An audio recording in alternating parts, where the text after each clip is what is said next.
but if you could just inform my viewers of like the idea that what is the literature saying? Why are you pushing towards this idea that business schools shouldn't just be restricted to teaching accounting, finance, strategy, or economics? And if we're not creating those spaces that might, for somebody looking across the room and thinking, what are they doing in that open space with their shoes off? Why are they bringing their bodies?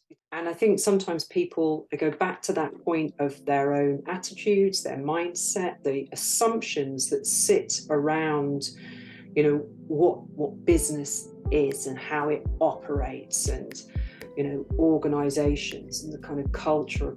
It's huge. I remember like it was a lecture full of almost 150 or 200 people, and then you walked in the room, and of course with the hushed silence, and you started talking, and then I think the first thing you mentioned was like, what has changed? And then you just paused. Choices. It's the time of your life to, you know, embrace difference. Because if you can't do it in a safe, structured, supportive environment that's encouraging you and, you know, will be there for the kind of risks that you're taking to step outside of your comfort zone, where and when can you do that?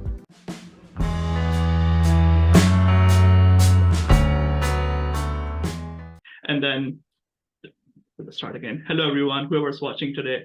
I've got Rachel Dickinson with me, someone who's very special to me. Like, I mean, I was introduced with what she has done, what she's achieved so far. So like, she's a drama and theater lead at the University of Warwick since 2001. She's the associate professor at Warwick Business School, and that's how I actually initially met her. And then she served as an assistant dean at the Warwick Business School for the undergraduate program, and now the creative pedagogy. She holds a postgraduate certificate in education, drama, and theater arts from the Royal Central School of Speech and Drama. And then she also has an MA in drama and theater education and cultural studies. And it looks like Rachel never got tired of studying. So she also got an MBA from University College London in 2016. And so like that's what Rachel has done so far. As you probably can imagine, there's quite a bit of academic work gone into what she's doing. There are like some things that interplay here, as you can sense already, like business school and drama coming together. And yeah, as I mentioned, that's how I got to know her, but that's me doing the talking. But like, firstly, how are you, Rachel? And how does it feel to just like hear all those list of things that you've done in the past few years, really? Well, it's very nice to be here in conversation with you. There is, you know, very fond memories of conversations that we've had over the course of your undergraduate degree, which now is somewhere, I'm sure, in the kind of deep past, you know, as you kind of like immersed in the world of work and, you know, your story of progression. So for me, it's strange. I feel sometimes as though I'm still in the same place and you are journeying on. And then when I think about, you know, what you're sharing now in terms of, you know, my own engagement with academic institutions and the kind of challenges of different courses at different times in my life, makes me feel quite old. But yeah, it's interesting to kind of have that played back by somebody else. Otherwise, it just sort of it sits on your CV. It's part of your history. It's part of your identity. But for me, I'm always kind of looking forward. I suppose that's something that, you know, I focus on. I'm not someone who, the past is important and it shapes you and it forms, but I guess I'm very much, or work very hard to be present. But I always, I'm imagining the next thing, you know, what's the next kind of phase and stage. I think yeah, that's the thing with like, I guess like it's a thing with ambitious people, like you always want to look forward. And also I think it's important to be reminded and also to remind yourself of like all that you've done. As you said, it feels nice to hear. So I think we should remind ourselves as well what we have done. Like, I'll just take you back a little bit, like Rachel. So like, where were you born and like what were your earliest memories of those days? Where was I born? I was born in Leicester. So I mean, I'm currently in Leamington Spa, so Leicester is not very far away, which is quite interesting, and particularly in the context of you know, being at Warwick University and how international it is. And it makes me sometimes, I feel, you know, people have travelled and continue to travel, you know, a very global sense of identity. And then I find myself, you know, kind of 30, 40 kilometres, you know, away from where I was born. So that's quite interesting.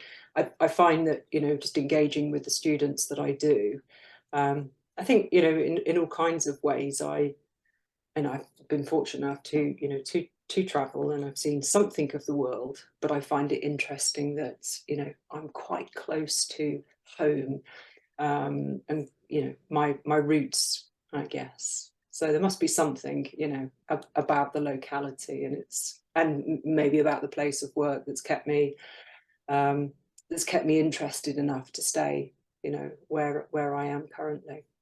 Yeah, yeah, yeah, makes sense. Yeah, it's always good to, like, I mean, yeah, touch upon, like, yeah, it plays a big part, I feel like, where you were born, like your early years and like those memories, when it comes back, as you said, like it's good to be close to home. And when you were saying that, yeah, not like, I mean, that's a challenge as well. You should always remain thankful, but like not everyone gets to enjoy the privilege as well. Like, yeah, you're seeing it, for example, for instance, I'm particularly talking about myself and a lot of people in a similar background to me.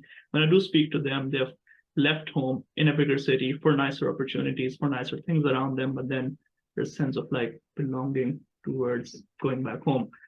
But yeah, I guess that's just us really. And then like, if I just move on to the years really, like going forward, like with your career aspirations, or like, I mean, maybe like career aspirations aren't even as largely drawn out maybe in your teenage years, but like with your education or your interests really, like what was the start really like for you? Like, I mean, did you ever see like drama or like business combining, or Mm, yeah?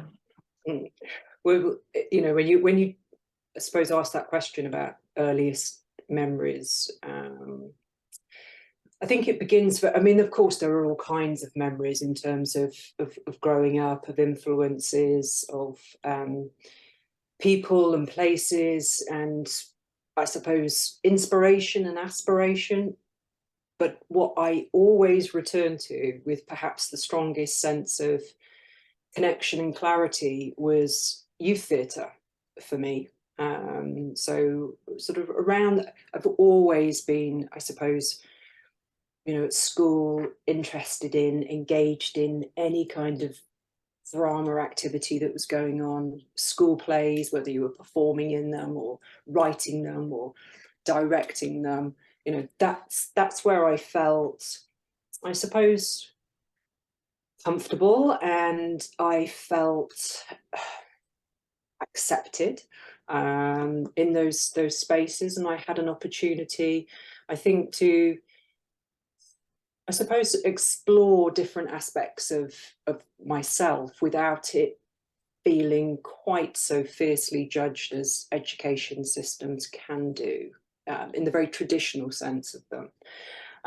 But it was actually outside of school, and it was in Leicestershire Youth Theatre, where I think I really began to understand where I wanted to be, or where I could sort of imagine myself. I didn't know what it looked like in terms of a career, but I knew that it was a place that was enabling me to understand myself better, you know, really get to know myself better,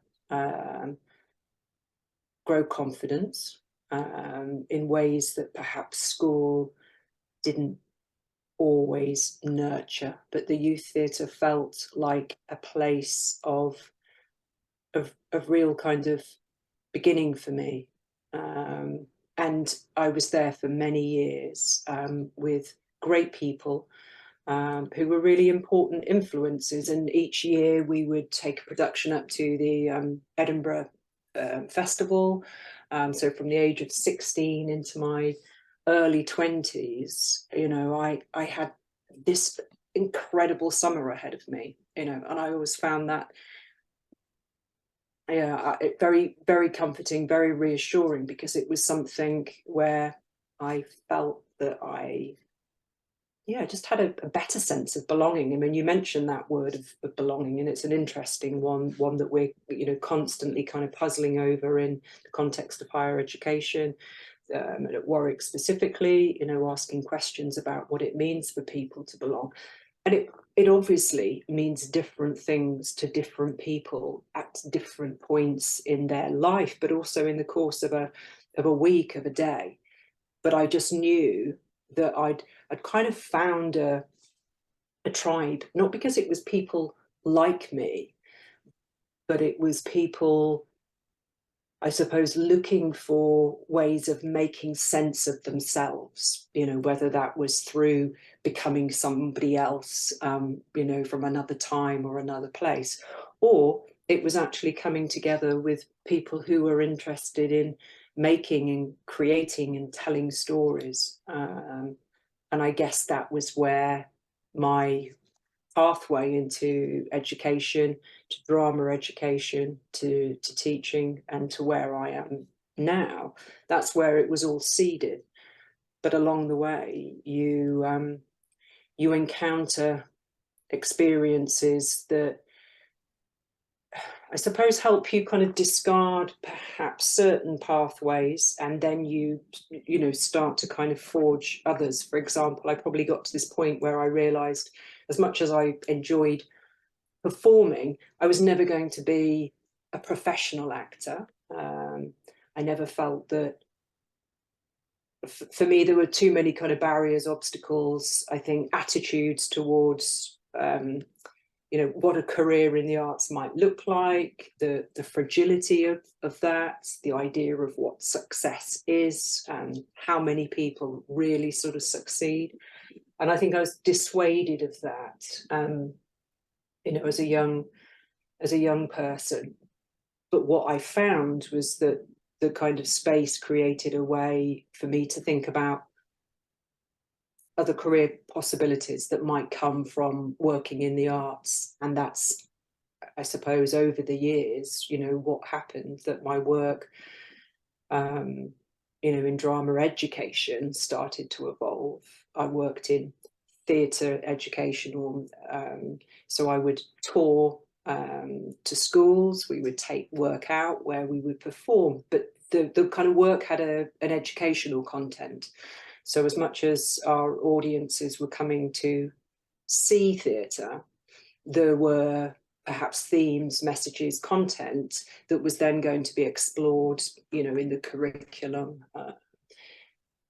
that were helping people probably make sense of quite complex issues, but in a way that I think repositioned them, kind of brought them closer to some of the issues, rather than doing that in a kind of a bit more of a textbook way or behind a desk.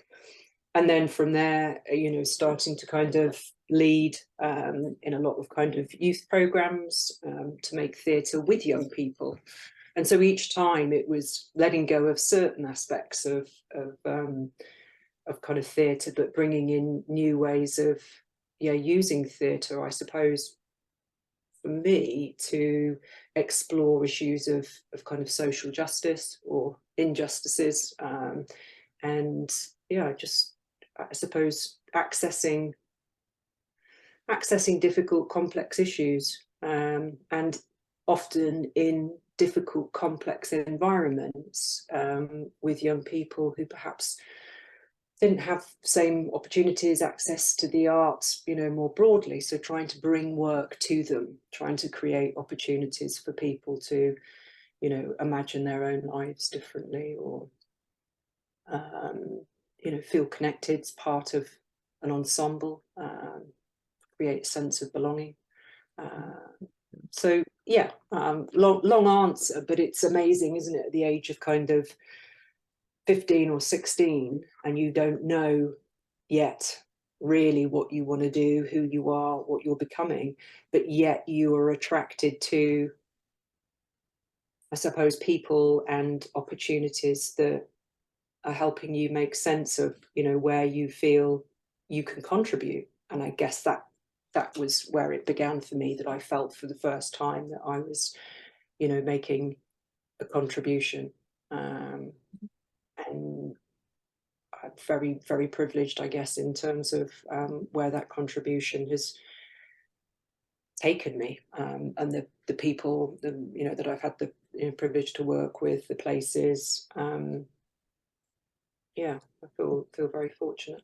Makes sense. And there are like a couple of things that I would want to dwell on further from your answer is like one of the things you mentioned is about the fact that there are I would say certain perceptions about a career in drama or art or those resistance that you would say. And what I felt, growing up and quite recently as well is maybe it was just down to our culture, maybe it was down to our South Asian culture, our parents really looking after the children, and they actually are looking after their children when they say do this, do that, choose career A, B, C. You're not allowed to explore B, A, or C, D. So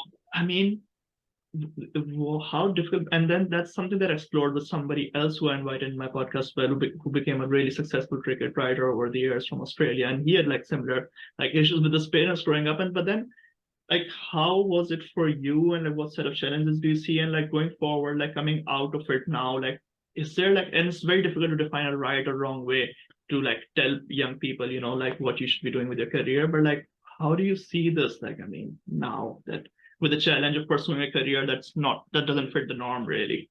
Yeah, well, I think that's, yeah, you kind of hit the spot there really. I'm in a business school. I've been in that business school for over 10 years now. Was that ever where I imagined myself? No.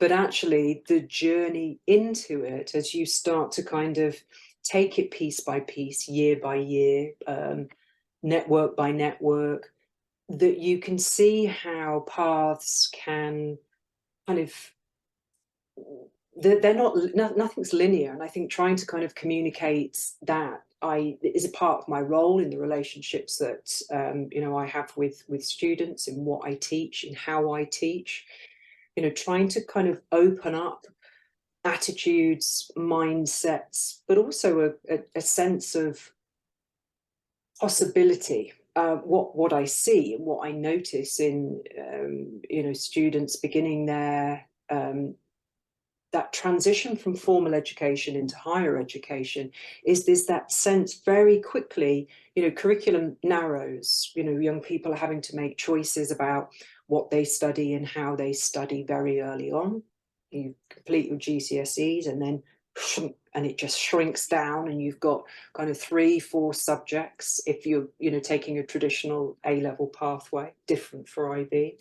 But this kind of shrinking at a very early age of kind of, which I think for some people often feels as though you're kind of, having to shut doors, you're having to close off choices, even when actually they might be subjects that you've felt that you've that you've enjoyed, that you've excelled in, and perhaps more so than those subjects that you've chosen to be your focus. Maybe because you did well, or your grades were indicators of this is what I should choose. But I also see and hear through the conversations that I've been having over the years, and 20 years in higher education, you can't overlook the influence of school, of parents, family, friends. But I think, increasingly, kind of broader than that, societal expectations, what success looks like, where are you going to be successful? And I just think those ideas of success have perhaps narrowed to such a point that it becomes distorted as to how people make choices, why people make the choices that they do. There's a sense of security, and absolute people invest a great deal in their degree. Families make sacrifices, and as you say, often in what they believe to be the very best interests of their children. But I think it can distort the understanding of kind of what's your motivation, You know, what is it that you feel passionate about?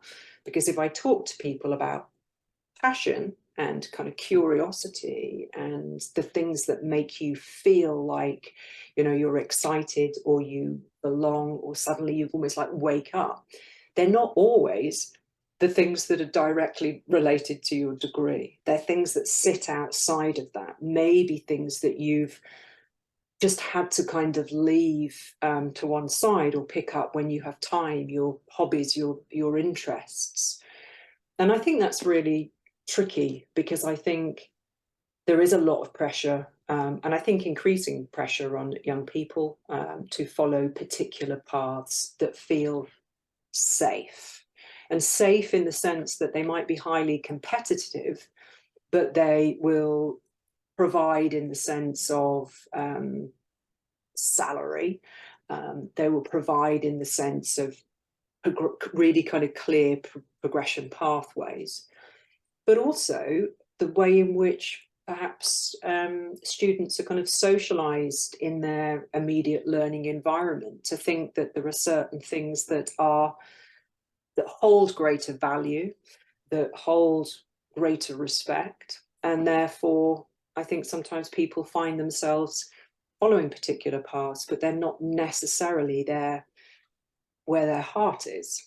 And that, you know, that's maybe okay for a period of time, but at what point do you suddenly kind of arrive and realize that actually there are certain things that you let go of that perhaps you want to reconnect with? I mean, I mean, an example is, you know, one of the modules I run for finalists is called Images of Creativity. And over the 10 weeks, we have an exploration, an interdisciplinary exploration of creativity. But to begin with, you know, we start by challenging assumptions of creative people, practices, processes. You know, who are the creative people? And often, you know, students kind of find themselves looking to other domains, looking to other disciplines, as though the creative people, you know, sit outside of that, and they perhaps don't see themselves as, you know, as creative beings, as though somehow they passed up that opportunity.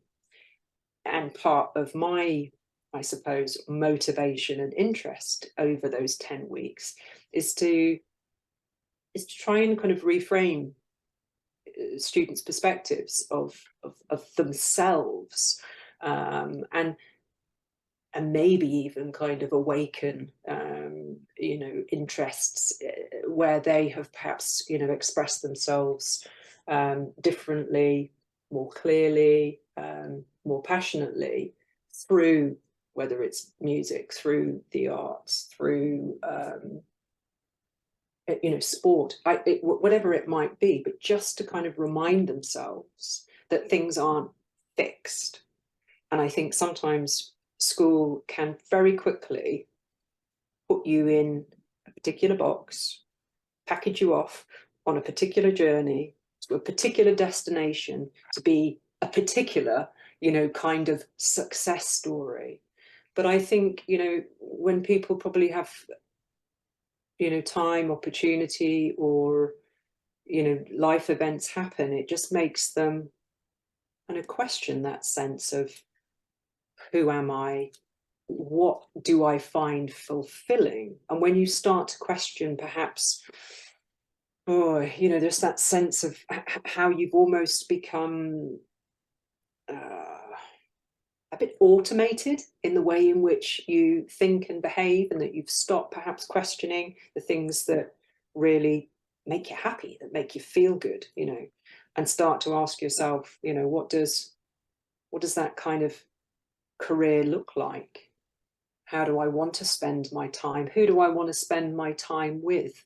What do I want to spend my time doing? You know, am I desk based? Am I data focused? Am I a people person? But it's all risk, isn't it? So it's another thing that, you know, we spend quite a lot of time, you know, thinking about the kind of risk involved in reimagining or reframing something, asking different kinds of question, asking kind of what if, because sometimes people might be frightened of, what the answer is in that way, because it brings change. And it also perhaps brings challenge in terms of who you have to share that with, that you say, this might not be, the path for me now, as I'm kind of, early 20s, mid 20s, seeing the world differently and wanting perhaps to explore another aspect of yourself. So I guess, I'm one of those people in the classroom that is wanting to kind of feed and fuel curiosity. The classroom is a place for questioning rather than just receiving, and perhaps not questioning, given that sense of where authority lies. So yeah, I do try and kind of gently disrupt those ideas such that they're not quite as fixed or firm as students might have started with, in terms of you're young, you have, a very, very long professional life in front of you, a long life of work. So what do you want that work to look like? Where do you want that work to take you? What do you want that work to mean, at the end of the day, in terms of, I suppose, does it align with your values? Does it align with,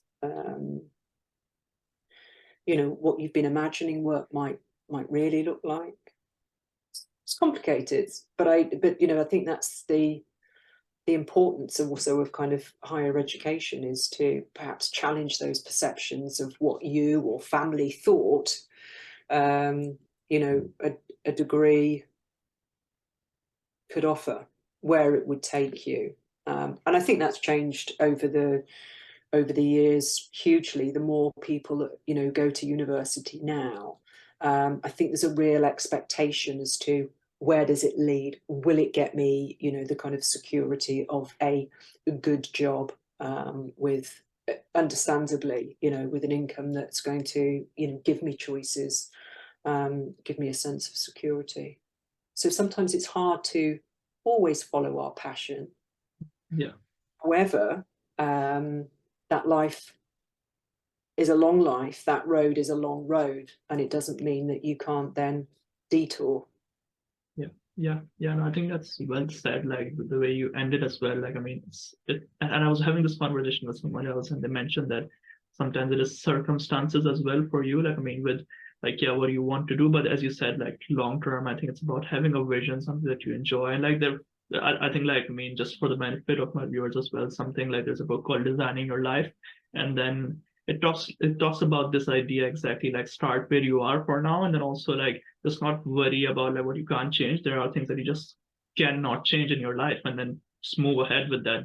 This is where you are, and this is where you're gonna end up with. And then we have touched like the initial education. And I think I will just like now like to get onto your, like, I mean, pet theory as well about like university education, and then what you are bringing to the table, what your department is bringing to the table. Like, if I had to just like be a bit anecdotal, like, I mean, when I joined University of Warwick, and then what I thought was like with big fancy business schools, I had heard this idea that they would just not restrict you to a classroom learning environment. They would do, like, I mean, all sorts of like random activities. Like, for now, I'll just pick the word random, like, I mean, just doing strange activities. And then for some reason, like right from day one, that did appeal me. And I thought that is what's going to set a good business school apart. And then I remember, like, I mean, my first lecture with you was like in October 2015. Still vividly remember those days. Like, I mean, that week really, like, I mean, that month of like the first week or month in Warwick, love the campus environment. That's of course like an offshoot, but yeah, getting to the point, your lecture, that the first one I had, I remember, like, it was a lecture full of almost 150 or 200 people, and then you walked in the room, and of course with the hush silence, and you started talking, and I think the first thing you mentioned was like, what has changed?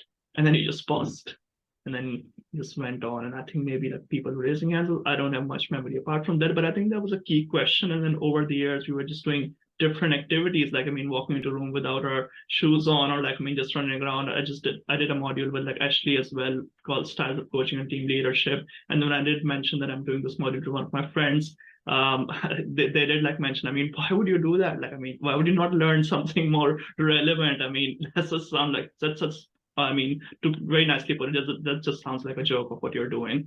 But like, I mean, those are so like, so my real question is, that was my experience. I particularly enjoyed it, but some people are still not buying into the theory, and fair enough to that. But like, is there literature out there? Definitely there is. That is the reason why you guys are pushing out. But if you could just inform my viewers of like the idea that, what is the literature saying? Why are you pushing towards this idea that business schools shouldn't just be restricted to teaching accounting, finance, strategy, or economics? I mean, it's a big question. It's a complex question, isn't it? About what drives people, what people have been,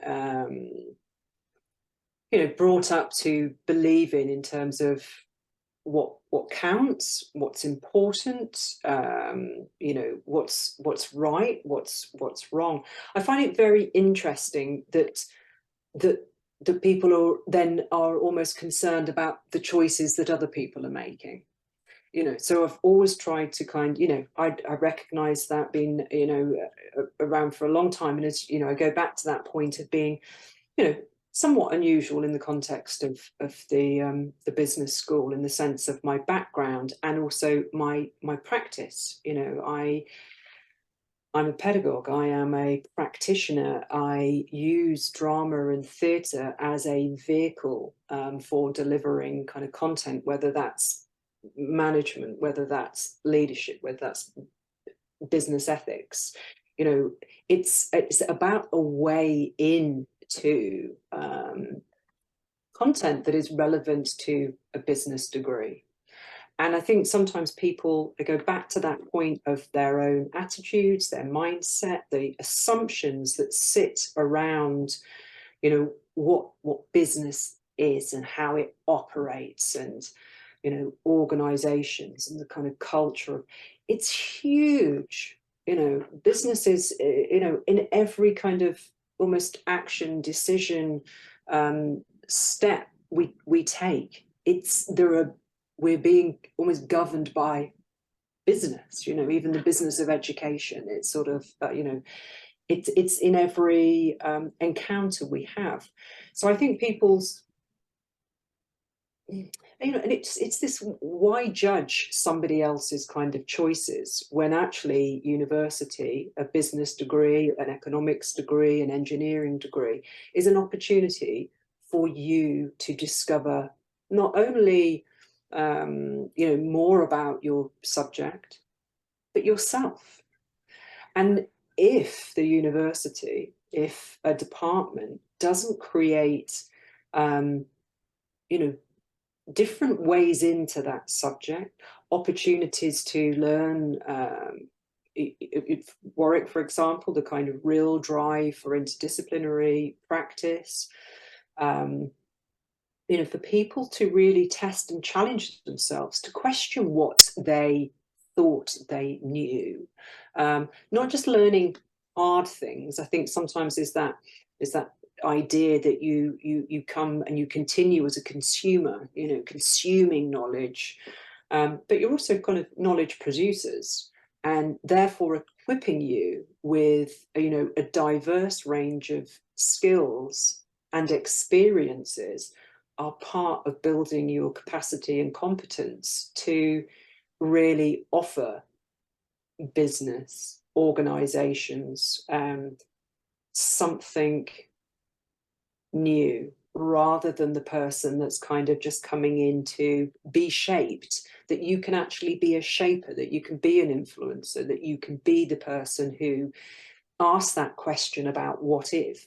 So rather than just, kind of problem solving, that you're imagining beyond that, you're imagining beyond the limitations sometimes of the way in which you can be taught to consume, but actually having the confidence to kind of challenge and question is more valuable.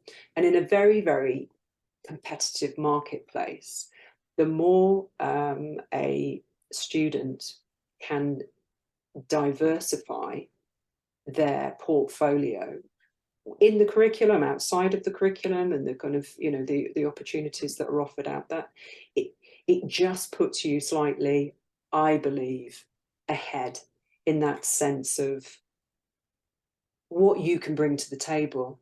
You know, the world is complex, the world is unpredictable, as we you know, have lived through of, you know, recent time.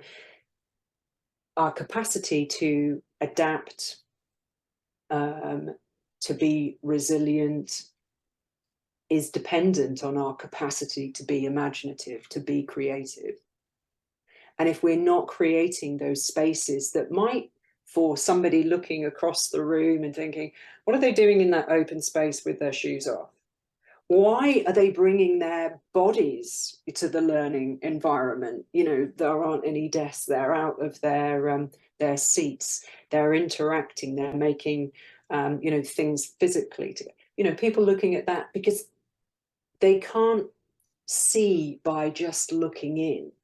You actually have to see by experiencing, and then you're in a position to decide whether it has value or not.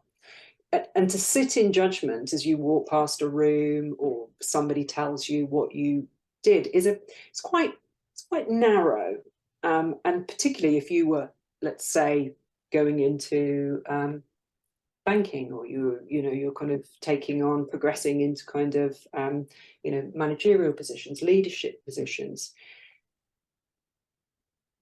Having that narrow perspective, I think, is very limiting, but I think it's also potentially dangerous because it's reproducing the same. And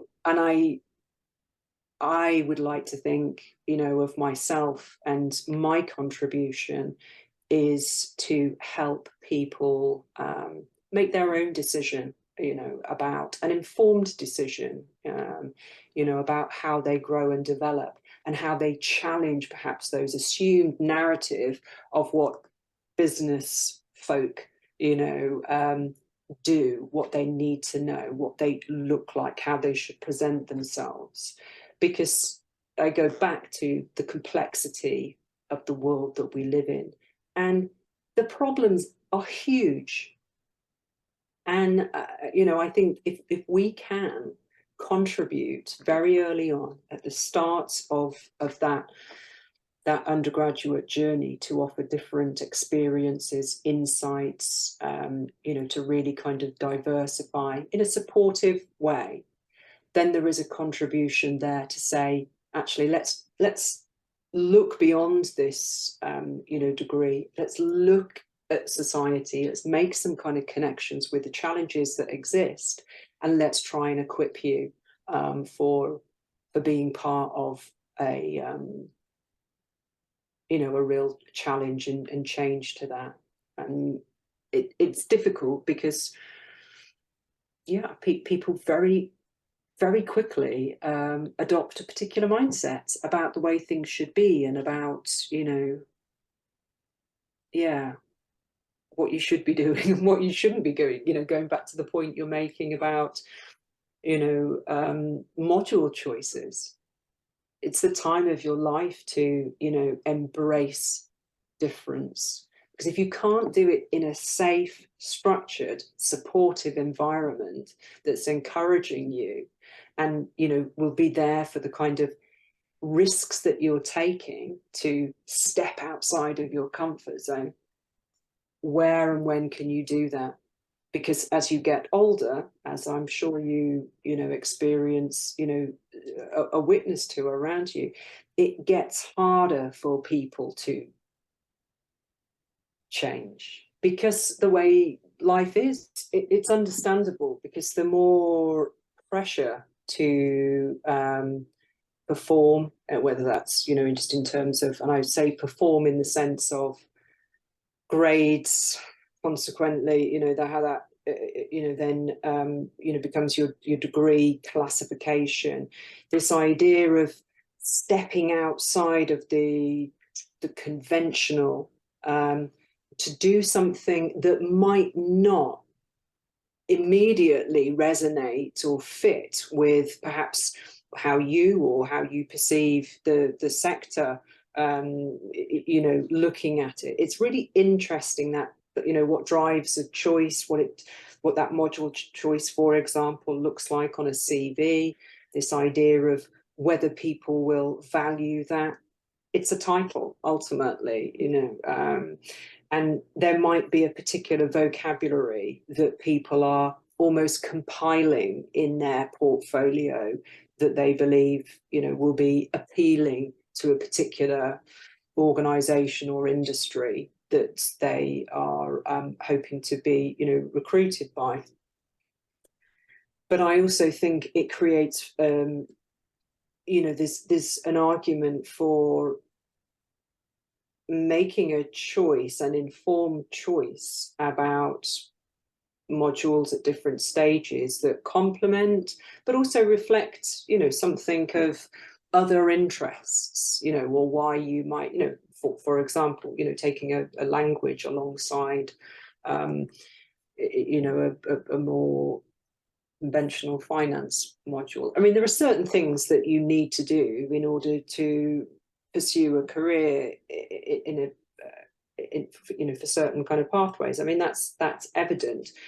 However, I really, really believe that in the fact of the kind of degree being ubiquitous, that people are interested in the individual. They're looking what separates you from, why would we choose you over, somebody else? And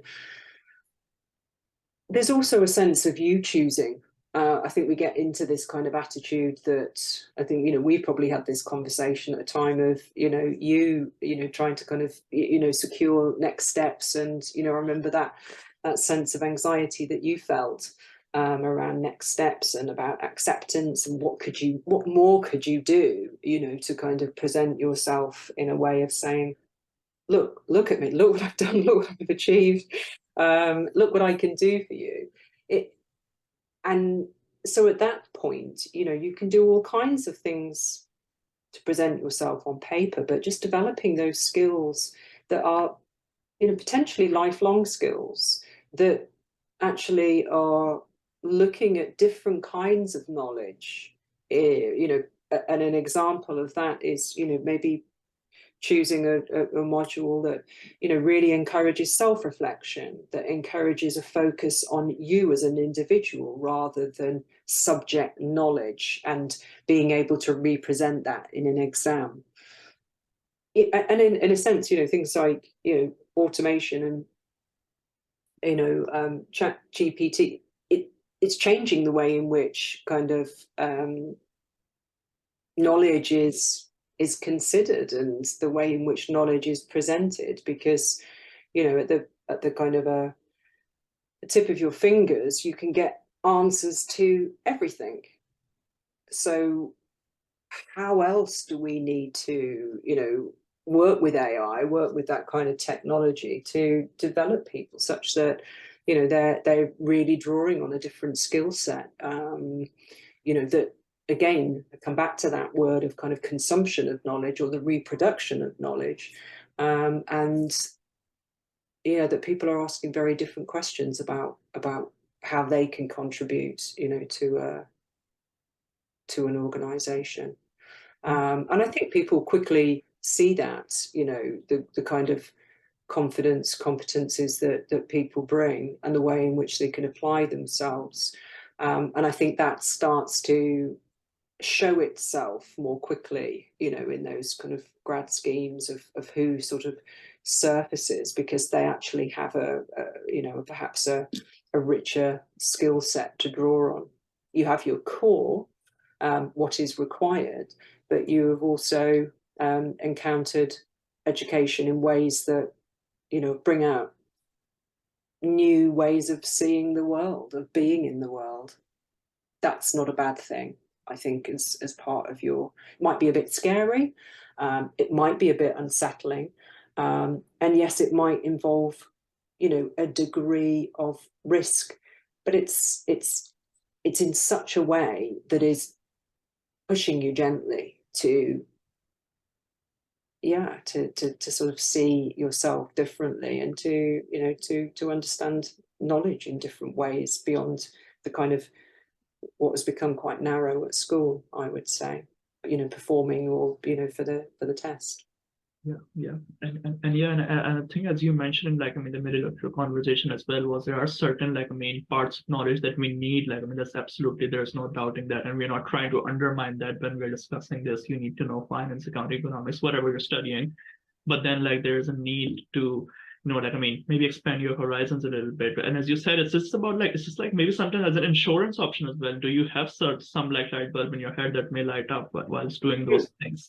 And then, like, and just for the benefit of my viewers and for myself as well, I mean, I may be putting you on spot here, but like by asking this, but like, is there any literature that you would want to quote, or like anything you would want to say that you came across that's saying that, like, I mean, conventional classrooms beyond like moving to conventional classrooms, and what are the benefits of those? What could be the models? What are the benefits that have been seen by having the experiential learnings or anything of that sort, really? I mean, from a literature point of view, I mean, again, it's all there, at the touch of a button in terms of what do you want to know more about, what are you curious? I'm, my work is very much rooted in, embodied practice and embodiment. So I guess I'm drawn to research, to theory that refocuses attention on the body as a way of learning, as a way of understanding. I think there's that tendency to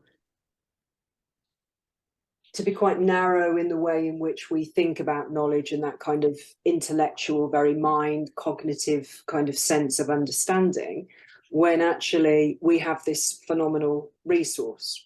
So I suppose there are certain, influences for me over the course of my, academic journey that have been core influences. The work of John Dewey, a big critical thinker,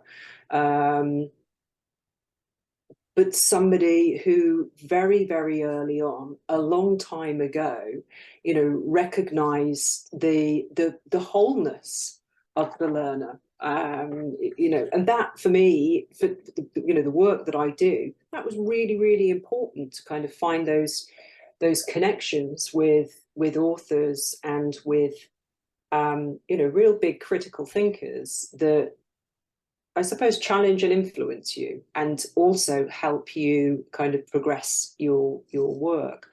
Work of Maxine Green, no longer with us, but an educational philosopher.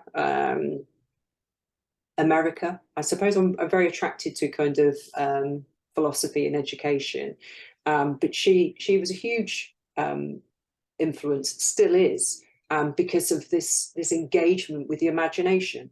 So that's always been really important for me. And so I suppose I have these figures, that accompany me in my practice, in terms of pushing me forward, reminding me the importance, creating an argument for this work. Bell Hooks, critical pedagogue, social activist, educational reformists.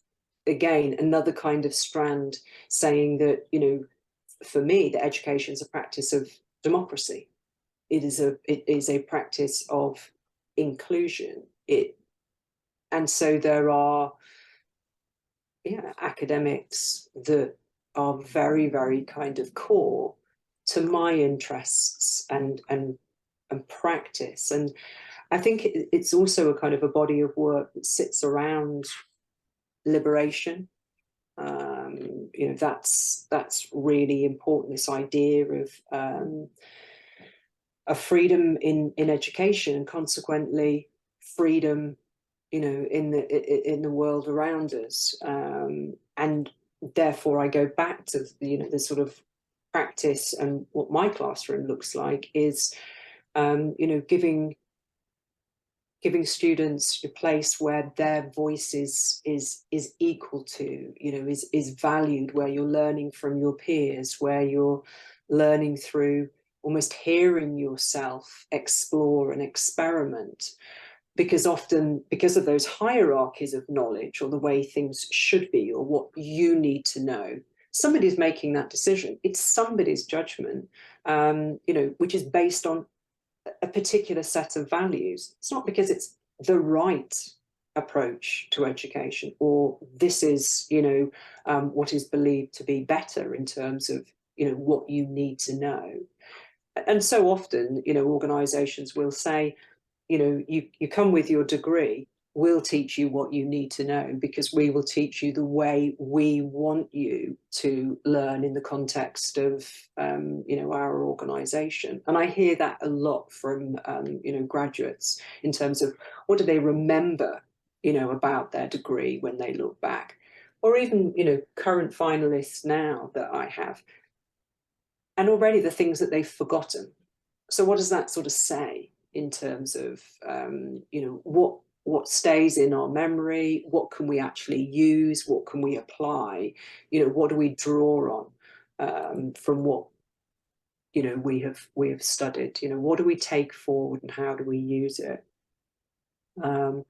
So, in the literature, I mean, obviously it's very specific according to what it is that you're researching, but for me, currently work on, the imagination, on embodiment, on narrative, on social responsibility. These are the kind of themes and the areas that shape my work. But of course, I'm looking for that sense of belonging in terms of a practice that values different kinds of knowing, and values them, in every aspect of kind of work, that we bring our whole selves. So I mean, it's like, how can you lead, for example, if you don't know yourself? So that emphasis on kind of self-knowledge. How can you manage if you aren't self-aware? These kinds of questions that people take on roles, they take on responsibilities, but knowing oneself, and that's always been an important part of my work, is to me a very, very powerful source of learning.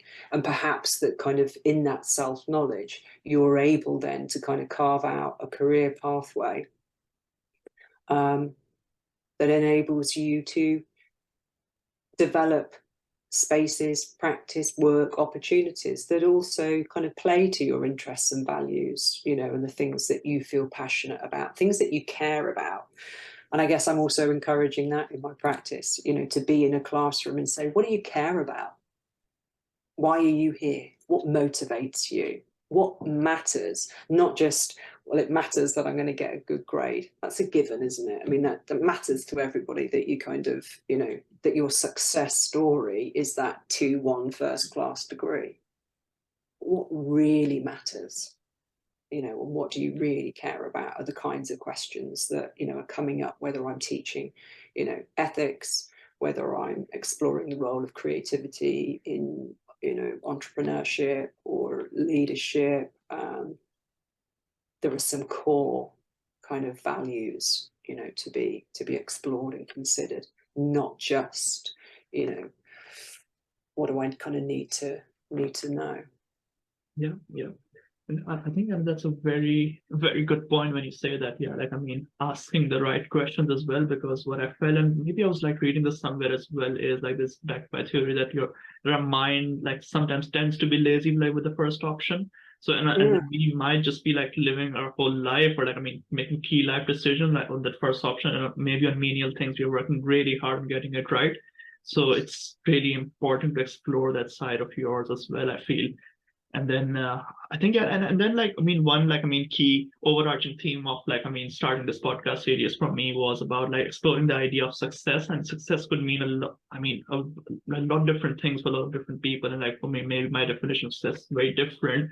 But then, like, I mean, generally, when I ask you about success, like, I think one of the key things I had growing up in like my formative years was like, I mean, coming into university was like the value of hard work. Like, I feel like that's probably like a prerequisite in succeeding in any field. But then with your experiences or like with your students' experiences, like seeing people achieve great things over years, what kind of things do you think, like, I mean, what kind of things does, like, I mean, make a person successful really? Like, could be a tough question, but like any general, like, I mean, themes to pick out really, like from that.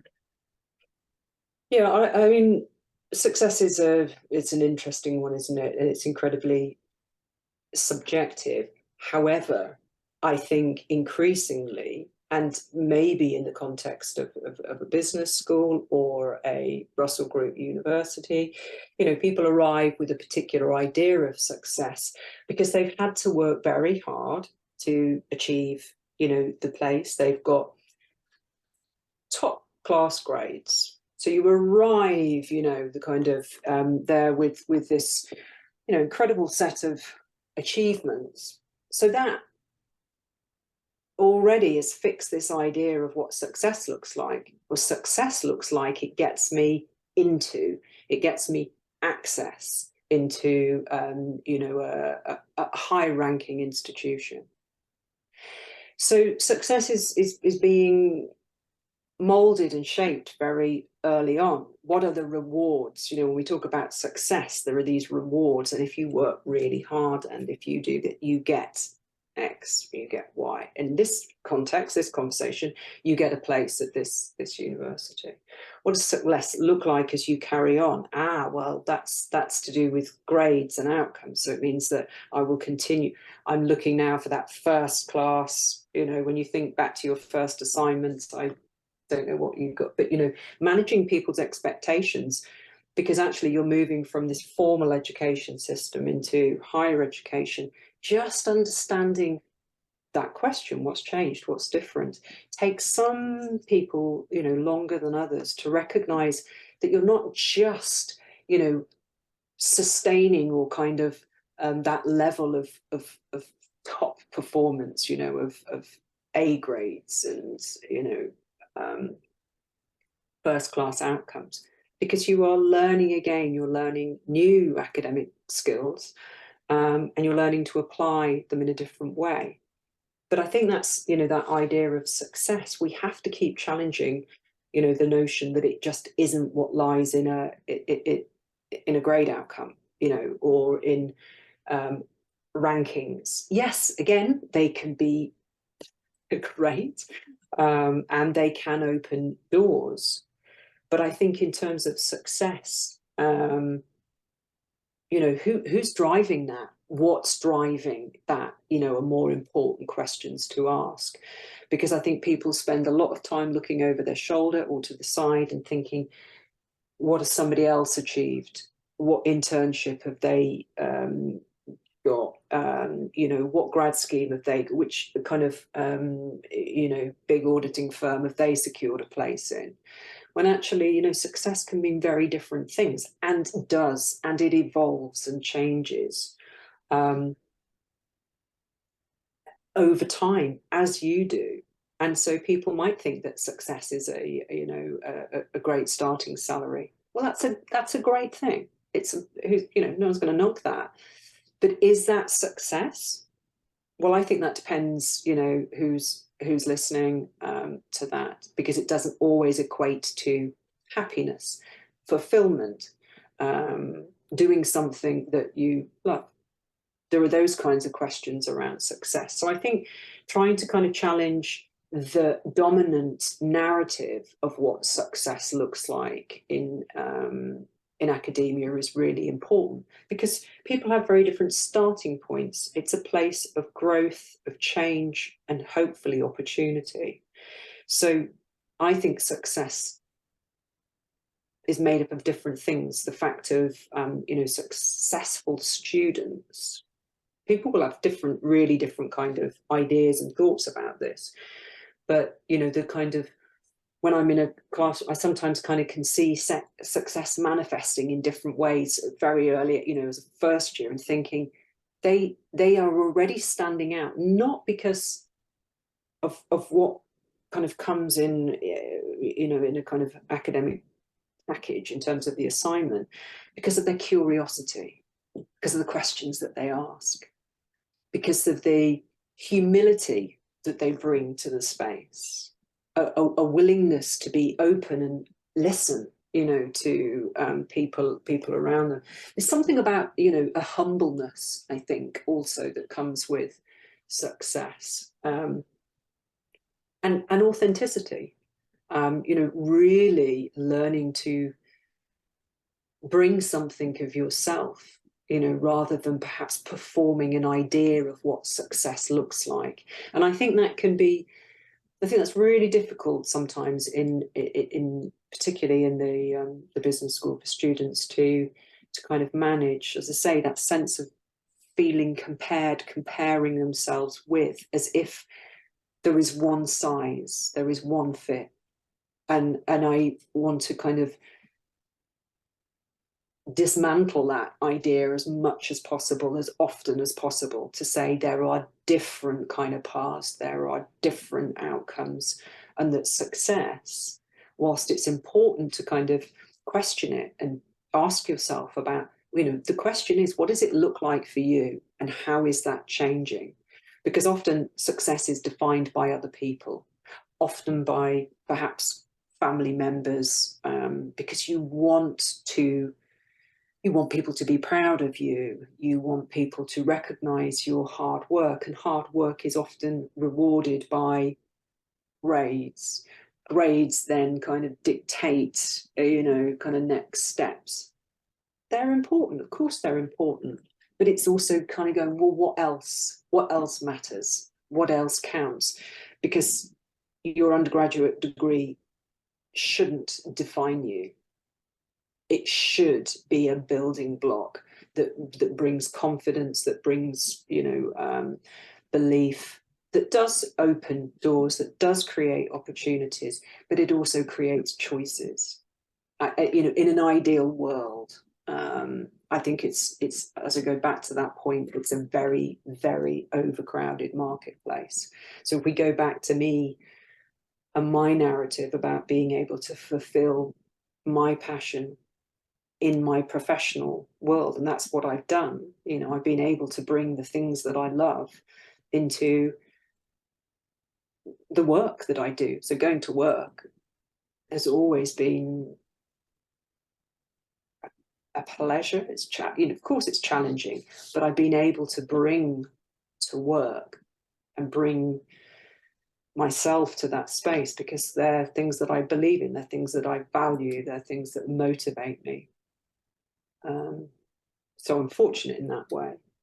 But I think if young people or mature students, you know, who are studying, I think it's just being more open about success, being more honest about success and what it is that you need at this moment in time to help get to know yourself better, and to kind of create that, you know, that imagining of what's next. What else would you like to do? How else would you like to grow? Yeah, I think, yeah, there's a lot of insight in that like answer. I would say, if I had to like pick things like, I mean, curiosity or like humility are the things you mentioned, and also as any good teacher, I would say there's a lot of like, I mean, good questions being asked in your answer as well. And that's something that I'm learning myself as well, is that I think it's just like the quality of the questions as well that really matters sometimes, instead of just getting the right answer every time, which you just tend to learn over time, I guess.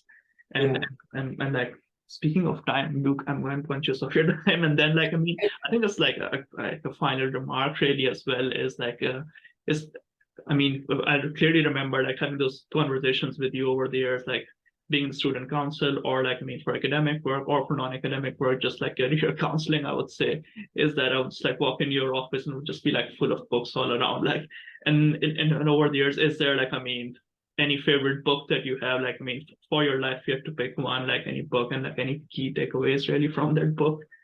Because then also, like, I mean, with their favorite books, people can still talk about ours for those, but anything like in particular that you would like to talk about? I suppose there are, I mean, I have a lot of books, and it's an interesting, you know, even if I think kind of here and I look on the floor and there's books, I've got a little pile because they're immediate to me of what I'm currently working on, the paper, you know, that I'm so they become much more prominent. So I suppose interestingly, I've gone back to theatre education, writing a paper currently on theatre pedagogy in teaching moral imagination. So it's given me this kind of opportunity to return to my roots in terms of subject knowledge and theatre practice.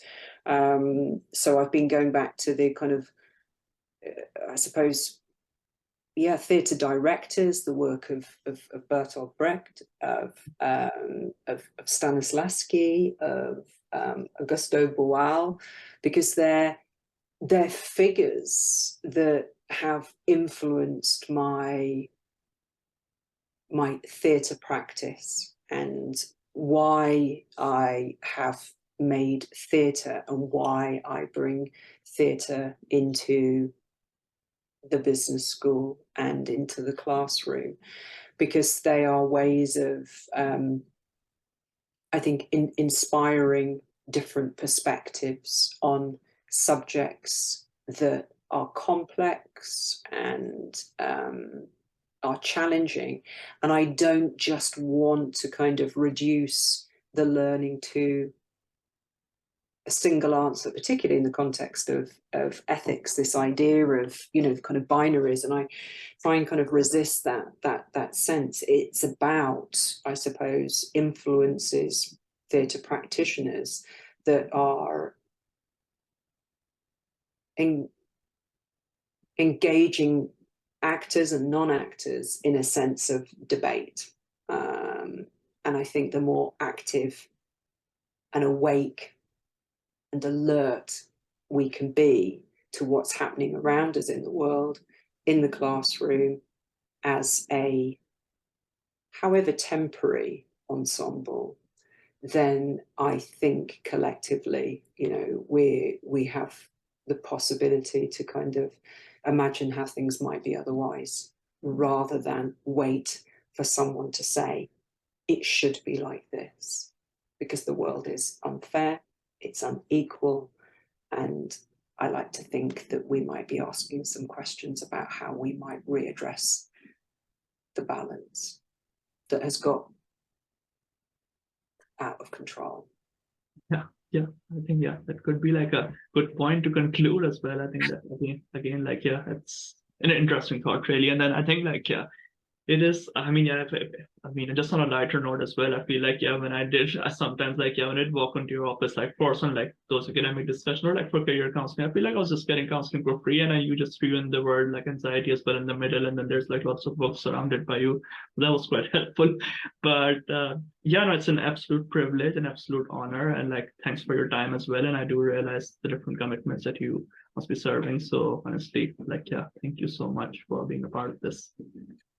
Well, thank you. I'm sure there are lots of people that you could, you know, and will do through this podcast, you know, connect with. So thank you for thinking of me, you know, inviting me into this space. That's an honor and a privilege for me.